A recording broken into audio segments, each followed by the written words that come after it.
सुबह का समय हो रहा होता है, सर्दियों का मौसम होता है, एक महिला है नहाने के लिए जाती है और वहाँ पर एक साबुन यूज़ करती है जिससे बाल हैं जो कि साफ हो जाया करते थे। वह महिला है अपने प्राइवेट पार्ट पर और ये ऐसे निजी अंग होते हैं जिन पर साबुन को यूज़ करती है, जिनसे उस महिला के बाल बिल्कुल साफ हो जाते हैं। साफ हो जाने के लगभग 3 से 4 घंटे बाद उस महिला के प्राइवेट पार्ट पर और वो भी जहाँ पर निजी अंगों पर उसने उस साबुन को यूज़ किया था, वहाँ पर फोड़े-फुंसी होना शुरू हो जाता है। उसके बाद धीरे-धीरे से ऐसी जलन मचने लग जाती है, ऐसी जलन मचने लग जाती है कि महिला है अपने ही हाथों से नाखूनों से खुजाने लग जाती है। खुजा-खुजा करके उसके प्राइवेट पार्ट के चारों तरफ से वहाँ से ब्लड आना, खून आना शुरू हो जाता है, उसका मांस निकलना उसे शुरू हो जाता है और वो चीख रही थी, चिल्ला रही थी। जब भी उस महिला की सास है वहाँ पर जाती है, तो देखती है वो महिला है काफ़ी बेहूदी, काफ़ी भयंकर भयानक हालत में पड़ी हुई है और उसके प्राइवेट पार्ट से खुजा-खुजा करके मांस निकला है और वहाँ से खून ब्लड बह रहा है। तो नमस्कार मित्रों, वेलकम करता हूँ आपका एक और क्राइम के एपिसोड में। दरअसल मित्रों, ये जो घटना है राजस्थान के कोटा शहर की है। राजस्थान के कोटा शहर में आपको पता ही मित्रों कि आखिरकार जो व्यक्ति जिस पर पैसा कम होता है, तो वो ज़्यादातर ऐसी ऐश-मौज नहीं कर पाता है और ऐसी ब्रांडेड चीज़ें नहीं खरीद पाता है। कोटा शहर के अंदर झुग्गी-झोंपड़ियों में व्यक्ति रहते थे। उन दोनों पति-पत्नी की नई-नई शादी होती है। शादी होने के बाद उनका जो पति होता है, वह काम करने के लिए वर्कर के तौर पर गुजरात में काम करने के लिए चला जाता है और पत्नी को वहीं पर छोड़ जाता है। और वह अपनी पत्नी के पास लगभग 3 से 4 साल बाद वहाँ पर आता है। जब वहाँ पर आता है तो काफ़ी दोनों पति-पत्नी काफ़ी हँसी-मज़ाक से बातचीत करते हैं। क्योंकि मित्रों जो व्यक्ति गरीब होता है, आखिरकार ऐसी सुविधाओं का उनके लिए अभाव होता है। जब उन पर रहने के लिए घर ही नहीं था, तो झुग्गियों में रहते थे। जब उसका पति घर पर आता है, तो दोनों पति-पत्नी हैं, घर परिवार के साथ काफ़ी खुश थे। उसके बाद दोनों एक झुग्गी में सोने के लिए चले जाते हैं। तो दोनों पति-पत्नी नाइट के समय संबंध बनाने वाले थे, इसलिए उसी समय वो पति है अपनी पत्नी को देखता है कि काफ़ी ऐसी हालत में डली थी कि उसकी काफ़ी बदबू आ रही थी, क्योंकि सर्दियों का मौसम तो नहा-धोती नहीं थी और उसके प्राइवेट पार्ट पर अंग पर ऐसे और भी निजी अंग थे जिन पर ऐसे काफ़ी बाल उग रहे थे।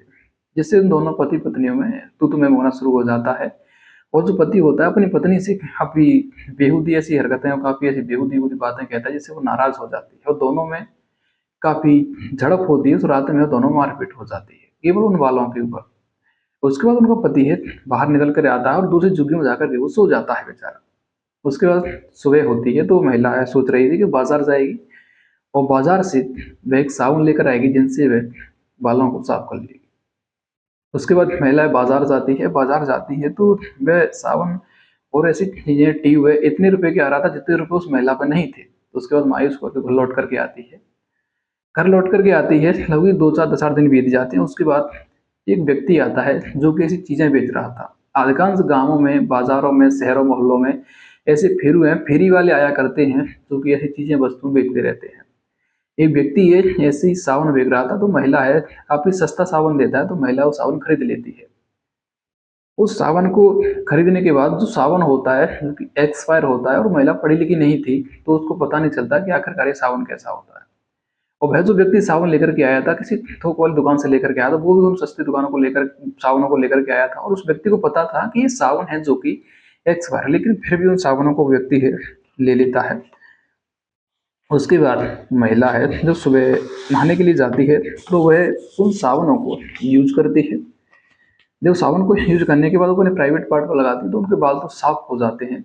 लेकिन उसके बाद उस महिला के प्राइवेट पार्ट पर ऐसे जलन मचने लग जाती है, जिससे महिला है अपने हाथों से खुजाने लगती है, तो अपने ही नाखूनों से अपने ही प्राइवेट पार्ट के चारों तरफ मुझसे बाँस निकल आता है, ब्लड करना शुरू हो जाता है। महिला काफ़ी चीख रही थी, रो रही थी, चिल्ला रही थी। उसके बाद उनकी सासू है और उसकी छोटी ननद है, उस महिला के पास आती है, तो देखती है कि वो काफ़ी हालत है उसकी गंभीर है। वो व्यक्ति सोच रहे थे कि आखिरकार उनकी बहू ने कोई ऐसा गलत कदम तो नहीं उठा दिया, जिससे कहीं कोई बोतल वगैरह डाल दी हो अपने प्राइवेट में, जिससे कट गया हो, जिससे खून निकल रहा है। लेकिन महिला बताने का प्रयास करती है, कोशिश करती है, लेकिन इतनी जलन मच रही थी, वो बता नहीं पा रही थी। उस महिला को वहाँ पर हॉस्पिटल ले जाया जाता है। हॉस्पिटल जब ले जाता है, तो महिला को थोड़ा चेत आता है। जब उस महिला को बताया जाता है कि उसने कोई ऐसा साबुन खरीदा था, जिससे उस महिला की ये सारी हालत हुई है और उसने बताया था कि वो साबुन है झुग्गियों में ही रखा हुआ है।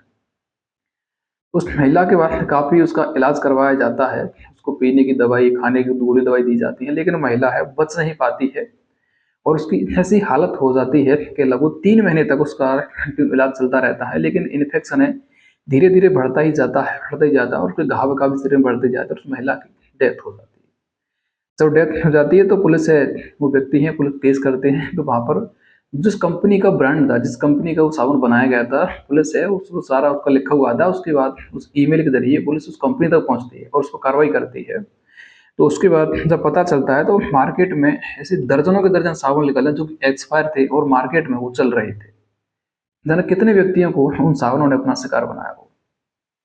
दरअसल मित्रों, ऐसी घटना सुना करके आपको बदनाम या तो कोई करना नहीं, बल्कि समाज में हो रही ऐसी घटना से आपको अवगत करवाना है, बल्कि ऐसे एक्सपायर जो प्रोडक्ट चल रहे हैं जिनसे आपको बताना है कि कोई कोई व्यक्ति है सस्ते में आकर के ऐसे प्रोडक्ट खरीद लेता है, वो आपको कोई भी थोड़ी भी सस्ती दे तो आप उनको खरीद लेते हैं। खरीदें, लेकिन इन सारी चीजों से सतर्क रहें और सावधान रहें।